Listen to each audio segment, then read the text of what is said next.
Hello and welcome again to this week's episode of TCA Crossroads, where entrepreneurs and investors connect. As always, this is the podcast where we talk about important issues to angel investors as well as entrepreneurs looking to build companies.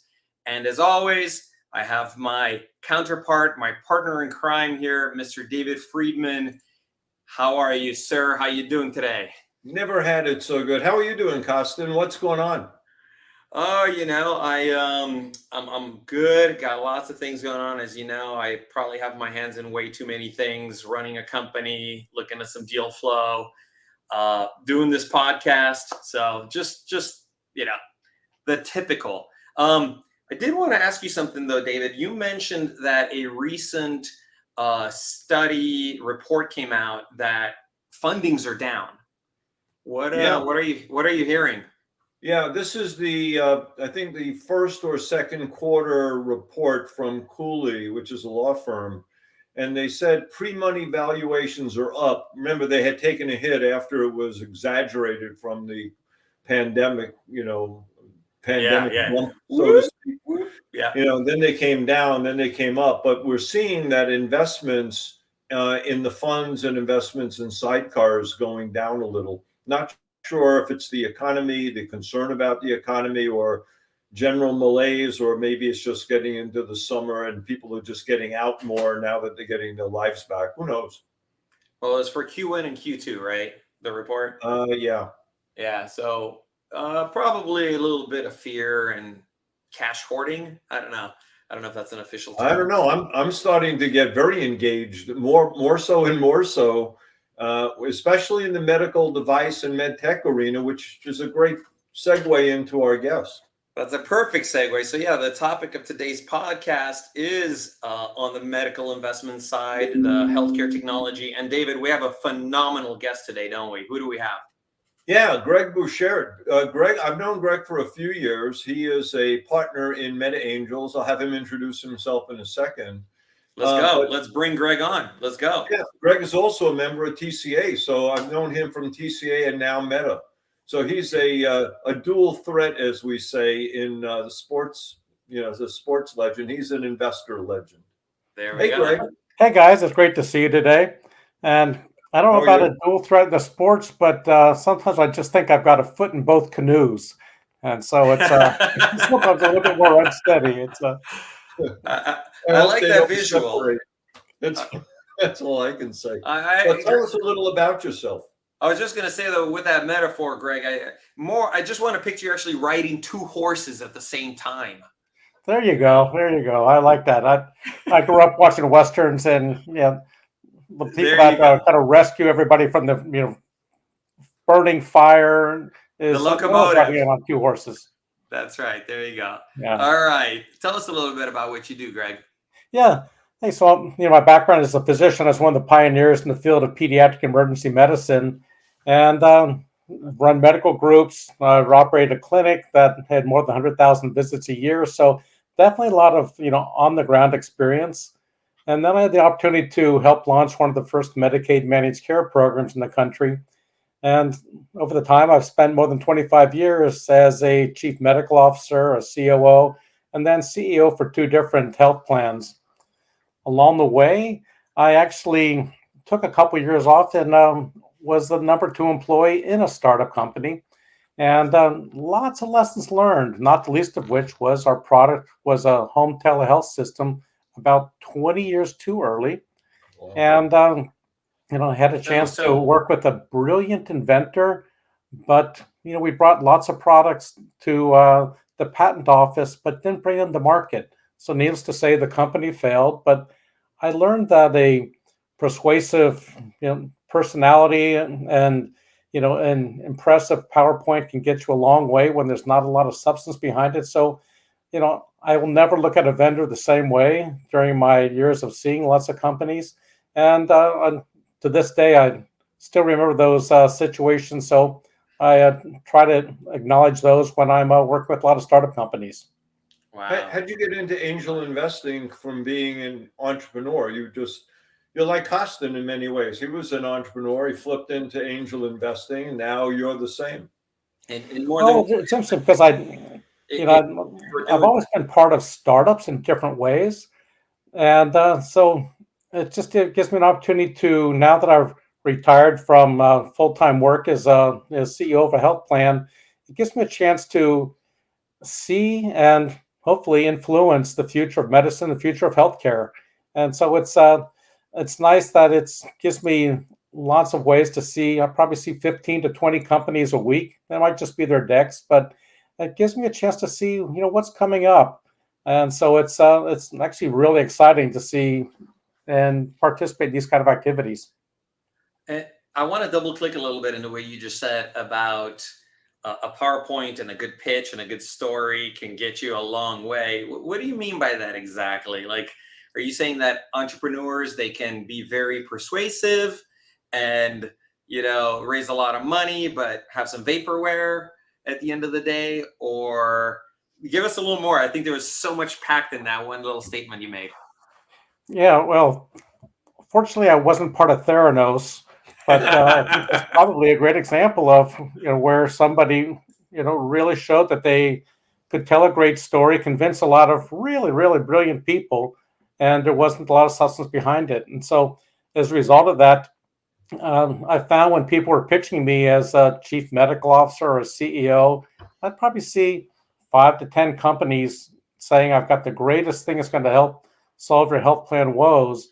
It gave me a chance to dig deeper, and I think that's one of the things I see with investors is that as they look at companies and do their due diligence, there's a need to probe beyond just that person that presents that you kind of come up to and say, God, I like this guy. I like this woman. I'd like to go out and have a few beers with them and, realize that no, there's a product behind it. Is there science behind it? Have they gone through the process of realizing what it takes to manufacture that minimum viable product, what it takes to get through FDA clearance? And so it, really requires a lot of in-depth probing. So let's step back for 1 second, because you are both in TCA, which is more of a general angel investing group, but you're also a partner in MEDA Angels. Tell us about MEDA Angels and tell us about their investment thesis, because I think that'll give the listeners and viewers a better perspective of where you're coming from. Sure. No, thanks, David. So MEDA Angels was started about 4 years ago, and it was founded by physicians and scientists. And as a result, the only types of things we look at are in healthcare, medtech, life sciences, digital solutions. And really, we've got a really broad perspective on health. It could be nutrition, could be sports medicine, could be something in the longevity space. The only thing that Meta doesn't invest in that area is first in human drugs. And reason for that is that it's a long time to bring those to market. There's a high failure rate, and while there could be very high risk, there's also very high returns. But we leave that on the table. So we like deals that are a little bit more de-risked, and so we tend to invest in the mid-seed or Series A time. And so with that, we like companies that are, if they're a SaaS company, that they're actually making some revenue in the $200,000 to $300,000 a year range or better. If it's something that needs to go for, through FDA approval, they should be within about 6 months of submitting their application or have gone through that process. And so those are the kind of things that we look at. The value of MEDA Angels is that of our members, pretty much all of them is a physician, a scientist, or a healthcare executive in one capacity or another. It could be in law or finance or regulatory approval. And so there's a great strength of the individuals who are part of that group, which lets us really be very diligent in our evaluation of deals. And the other thing is that by having that collection of individuals, the companies that invest through us get the opportunity to get access to many of our members as advisors to help them grow their company and actually understand the market that they're getting into. And so it's and typically our investments are, now that we've started a fund, tend to be in that $100,000 to $150,000 range. but we also have sidecar investments.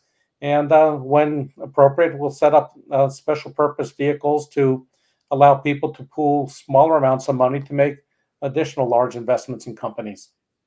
So let me ask you a question on the kind of deals that you have seen, because I know that, I'll look at the other side of TCA, because we have the 5 entities within our organization. We have Inland Empire, LA, Orange County, Pasadena Angels, and MEDA Angels. But we have done a lot of work together in doing joint due diligence. We did Nest and Knowledge, if I remember, with Ferdinand. Yep. We just finished Nuvox. What are the kind of deals that you're seeing, and where have your investments been in? Can you give us a general, categorical spread in a sense? Yeah, so it's actually been a pretty broad spread. We've invested in some of the digital solutions, and there's everybody is something that's it doesn't show my cell phone, but there's actually one in there. So many people have the handheld solutions that, some of those are pretty interesting. There's a lot of remote patient monitoring opportunities that are out there. But, interestingly, some of them are actually about the delivery system. And so as you're looking at things about how to create a more efficient system, such as something in the area of addressing the workforce shortage. And so if there's things that we can do things more effectively, more efficiently, that require fewer staff or allow them to practice up to the top of the license, that's something that's been interesting. One of our companies is one that helps people make the right choice of Medicare plans. Another company is one that has a solution and being very rapidly adopted for contingency management for opioid use and other types of addictions. And yet we've got another one that actually does 3D printed bones that can get inserted into, where there's major trauma. So it really is a lot of very interesting companies that we're looking at. And it's been great working with Tech Coast Angels because, we get the access to a lot of very seasoned investors that have been there, done that, have made a lot of money, and have gone through that process of looking at companies. And so it's great to collaborate on deals and collaborate on the due diligence. Yeah, it almost sounds like you guys would be the place to send the due diligence to. So if any kind of healthcare deal comes through where TC is more general, you have all the right firepower, brain power to really dig deep and do the due diligence on those healthcare deals. Oh, you're right. You're right, Costin. And that's actually that's one of the reasons why some companies seek us out, is because it helps validate what they're doing and their existence when you've got a lot of healthcare professionals saying this is a great deal. Yeah. Yeah, but it's also interesting that having that partnership with Tech Coast Angels, there's some deals that are a little too early for us. And so we will work with Tech Coast Angels to look at some of these early deals and help them vet them. And there's opportunity for us to come in later on the next round of funding. Interesting. Yeah, just remember that Orange County, where we're located, where TCA Orange County is located, is medtech haven. There are like 300 plus companies in med device in our area. And we do have a subgroup in TCA OC headed by Dr. Lee, who, works in conjunction with MEDA on some of the medical device stuff. I mean, we're working on, for example, we're looking at, TCAOC is looking at limber technologies, prosthetics, 3D printed. But tell us some of you've had a couple of successes in MEDA in terms of exits. Who have before we get there, David, I want to interject a little bit and just follow the life cycle, because the exits and the successes are at the end. I would love to hear from Greg.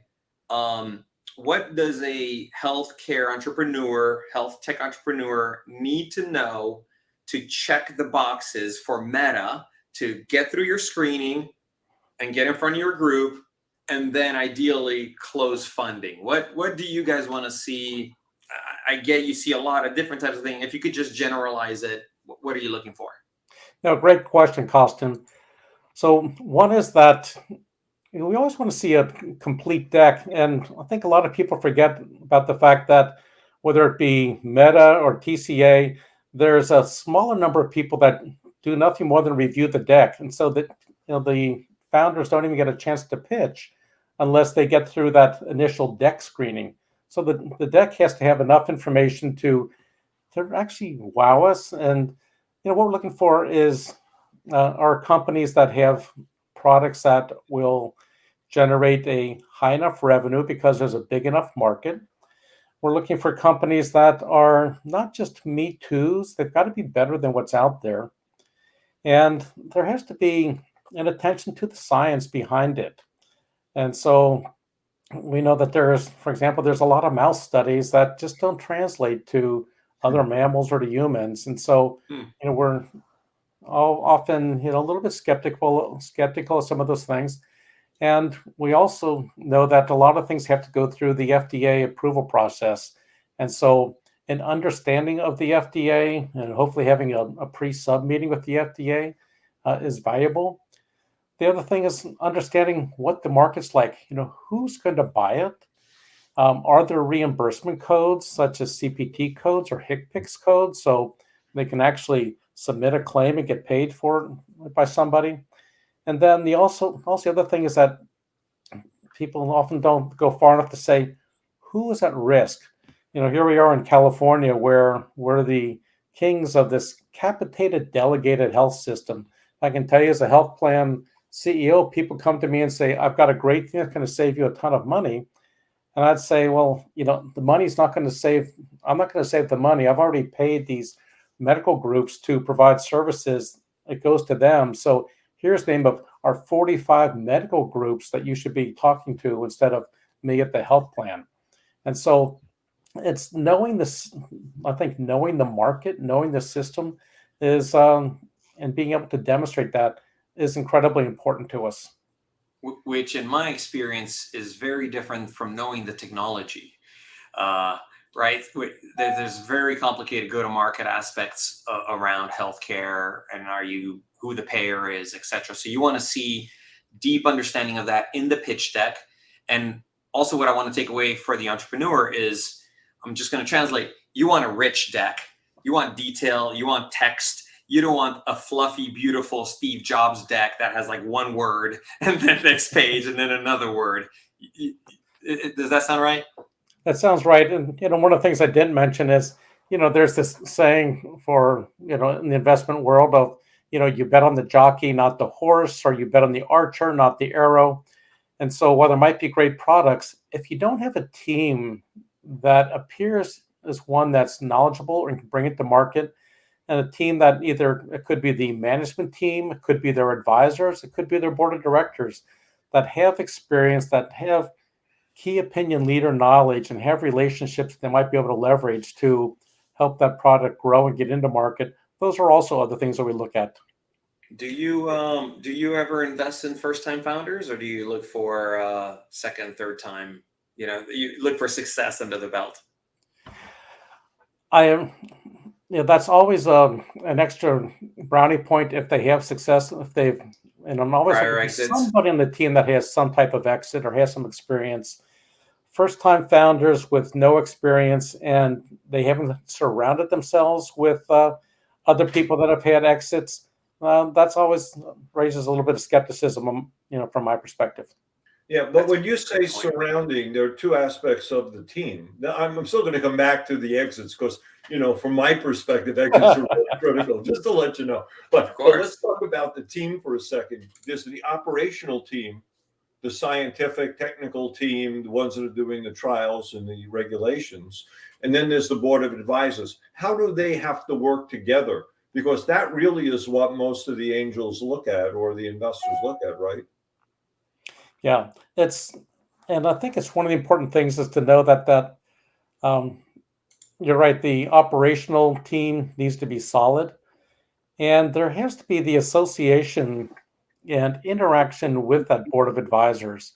And so that's one of the things that we do in our due diligence is we'll talk to those advisors. We'll talk to the board members to say, how often do you meet? How often have they called you? What have you done to improve their product, to improve the team dynamics, and or help, what are your plans for creating the market for them? And so there really does have to be that interaction with those advisors and with that board of directors. And I'm reminded of the fact that I think it was about 4 or 5 years ago, I looked at the graduates from Stanford Medical School. 1/3 of them did not even do residencies. They just got sucked straight into companies, startup companies, because they needed that marquee MD name. And so it's not just having that physician or that clinical person on board, but do they have experience besides just a couple of extra letters after their name? So as always, key importance on the team. Investors are always looking for a great team. We know that when you pivot, when things fall apart, when things don't work out, it's all about the team to keep it together. So you covered how a potential company can come to you, what you want to see before they get into the screening. Anything else that you would want to see to really have them wow you, that would really increase their likelihood of closing investment from MEDA? The one thing is always going to be, and David, to get to your point, is what are the potentials for an exit, and do they have a plan for that? And that's always I always found that being an awkward dynamic, that here we are talking to founders and CEOs with companies that are have just gone slightly beyond having a good idea, and they're trying to grow this company, and we're already talking to them about how are they going to close down the company or get it merge or get acquired or do an IPO or what have you. And so an understanding of where the investor is going to get their money back, when they're going to get their money back, and how much of a return they might anticipate. And so one of the things it's kind of the fun things about being in the healthcare space are the multiples really are large, and there's many companies that are acquired, and some of it's due to the exorbitant healthcare costs we have, but it's a great opportunity for investors. And then the other thing that's interesting, kind of touching a little bit further on David's point about the advisors, is something that I see both at Tech Coast Angels and MEDA Angels, is that because we have so many senior seasoned people, sometimes we're sought after for advisory positions, board positions, and that's a great opportunity for these startup companies to look at not just getting money, but getting people with an influence as they're looking at what angel groups they should be looking at. That's a great point. The other thing that I wanted to talk about too is, where do you see the trends going? Because like everything else, we want to be in the hot market, which again, I focus on the end result, unfortunately. But I'd love to be able to get your take on where you see the opportunities in health and medicine. Is it precision medicine? Is it immunology? Is it diagnostics? Is it digital wireless? Where do you see the opportunities coming down? ChatGPT. ChatGPT. Yeah. How's ChatGPT? I'd be careful. Whatever you want to say, and AI. Yeah. No, it's interesting because these days I think it's rare for us to see any presentation that doesn't have AI or machine learning in it somehow, somewhere, that try to shoehorn that in. And so, is it real?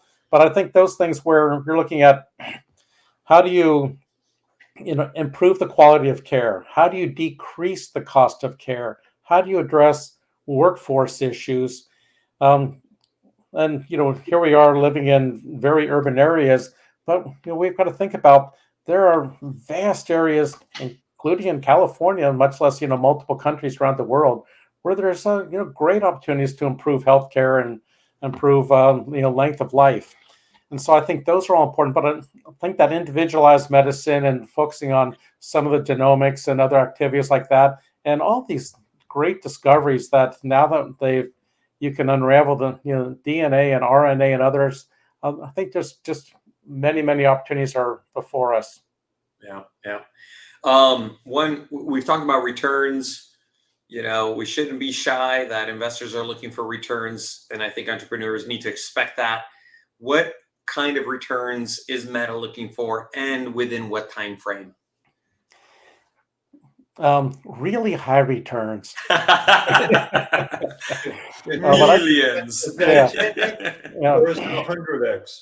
Yeah, but I think I'd say in general, people are looking at 10x plus returns over a 3 to 5 year period would be great because we know that there likely will be some failures sometime somewhere, and so that'll be important to be aware of. And but yeah, if there's up, and we like to see the returns, like I say, 3 to 5 years. We know it could be 7 years. We really don't like those that are going to go out 10 years or so. Yeah, and I think that's a key message to those entrepreneurs that are approaching you, that they should have that story as part of their pitch and their deck. Like how, I mean, don't come to us with a 2x. It's just not going to be a fit kind of a thing, right? Don't want to be rude about it, but they shouldn't waste their own time, right? Because investors are looking for exactly what you said. All right, so we're coming to time here, but I think David was really interested in hearing, tell us about a great exit, and then maybe tell us about a not so great exit that maybe you and Meta have come across. Yeah, Meta being as young as it is, great exits though, right? You don't do anything that doesn't work out perfectly. Yeah, that's right. Yeah. Now we've had, we've only had 2 exits so far because it is a young company, a young angel group, and one was about a 3x return, and after a couple of years. The other one was pretty much even money. The interesting thing was the one that was even money for those that invested in a second time in their convertible note. There were preferences in that note that people that would have only made just the principal back actually got a 50% upgrade in their returns, and so that was actually quite attractive. That one happened to be time. That was, but right, it was. Yeah, it was a very brief period of time to get that 50% improvement, and so that's I guess that's another take home message, is that especially as you're seeing these valuations that are going down. I'm seeing a lot more companies going after these bridge rounds to still get some more money in, but it's always nice if you put in some kickers, whether it be higher interest rates, better discounts to the next price round, or liquidation preferences. Those are all things that are to get investors more interested in continuing their investment. Sounds great. Well, we're coming on time here, Greg. So just as an ecosystem, as having Meta be part of the TCA family, any final thoughts on where you think the opportunities lie ahead? I think it's keeping your eyes open for what's out there. And I always say that we're kissing lots of frogs, but very few of them turn into princes and princesses. And so it does, you've got to tell, for the entrepreneurs, they've got to tell a persuasive story. And one thing that's interesting is it doesn't always have to be the CEO or the founder that tells the story. It's the person who presents best that can often put the best foot on a company, and so, or best face on a company. So don't get stuck on titles. Get stuck on who's going to sell your company the best. Yeah, I think we screwed up your title. We're not trying to take away from Elizabeth. Elizabeth Choferdic is the managing director and founder of MEDA Angels. We have you're the partner and one of the principals in it. Just want to make sure that we don't have any misunderstanding here, but I take that on my responsibility. Yeah. Thanks, David. That was for the lawyers. I'm sure the lawyers caught that, and we're in the clear now. Okay, good. David, any final thoughts for this podcast? No, I just really appreciate it. I'm really interested in medical device. I'm part of the MEDA Angels Fund. I work with them closely on some due diligence. I love the association with them. They're they're gracious. They're super smart. I love MEDA Angels. I mean, maybe it's because I stayed at a Holiday Inn Express. I wanted to be a doctor. I couldn't be a doctor. So now here's my opportunity to get close enough, but I'll let you close it out, Costin, with final words of wisdom. Oh yeah, here it comes, guys. Everyone just zoom in here. Here's the wisdom. No, Um, I'm a SaaS guy. I'm a SaaS technology, SaaS company guy, and did not have a whole lot of experience with medical and healthcare companies, but through TCA got a lot more exposure to it. And something caught my eye months ago. I think it was early in the year. Andreessen Horowitz themselves said, like, the last biggest frontier that technology has not really disrupted yet is healthcare. And I believe it's a $4 trillion industry in America alone. And so for investors to not be in healthcare, you're missing this giant piece of the economy that you can Absolutely. fund and participate in. Yep, So I think, Greg, you, Matt, and MEDA are doing phenomenal work. Bringing technology to market, but B, that technology improves people's lives, helps them live longer, improves their quality of life. We all know that the population is getting older and we don't have enough caregivers. Again, these types of investments can pay off in dividends over the next several decades. So not only, what's the expression? You can do good by doing well, or something like that. You guys heard that one? Do well by doing good. So financially well by putting the good into the world. So I'm going to put that in Chat GPT and get an answer for you. Yeah, it'll give the right answer as I'm blabbering over here. But it's just phenomenal that, there's an investment opportunity that can yield potentially 10x returns, at the same time saves people's lives and improves quality of life. So I love that about your thesis. And Greg, once again, thank you so much for joining us on the TCA Crossroads podcast. It's been a pleasure to have you. Oh, you're welcome. Thank you for the opportunity to join you today. Always a pleasure to see you, Greg. Thanks again for your help, participation, and your years of contribution to the whole angel community. Appreciate it. Absolutely. Absolutely. And viewer, watcher out there, thank you for sticking around, checking us out. Be sure to subscribe, share, like, and we really appreciate you and look forward to seeing you next time. Take care. Bye-bye. Bye. Bye.